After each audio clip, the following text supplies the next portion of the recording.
বন্ধুরা, সব রোগের একটাই ওষুধ, সেটা হচ্ছে এসআইপি। আর স্টক মার্কেট মানে আপ অ্যান্ড ডাউন, থাকবেই এটা। কিন্তু বন্ধুরা, যখন মার্কেট ওপরে থাকে তখন আমার এসআইপি রিটার্ন দেখতে খুব ভালো লাগে, কিন্তু মার্কেটটা যখন নিচে থাকে তখন আমার এসআইপি রিটার্নটা দেখতে ভালো লাগে না। মনে হয় আমার এসআইপিটা বন্ধ করে দিই, নাহলে এসআইপিতে যে টাকা আছে সেই টাকাটা তুলে দিই। বন্ধুরা, এই কনসেপ্টটা সম্পূর্ণ ভুল।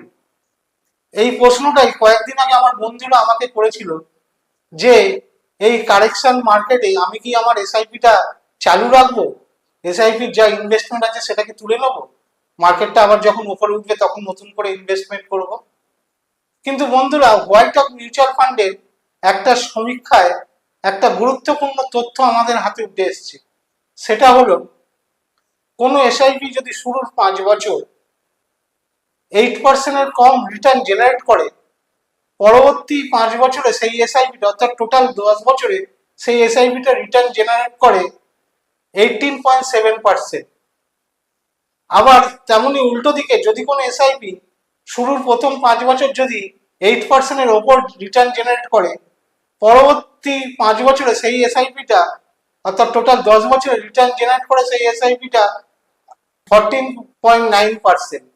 তাহলে এই রিটার্নের পার্থক্যটা, ডিফারেন্সটা কি, এর রহস্যটা কি?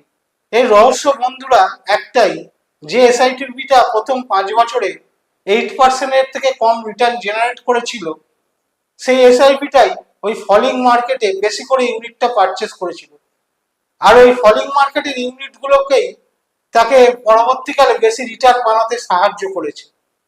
সুতরাং বন্ধুরা, আমাদের মনে রাখতে হবে, slow SIP is a good start for future big return. Thank you.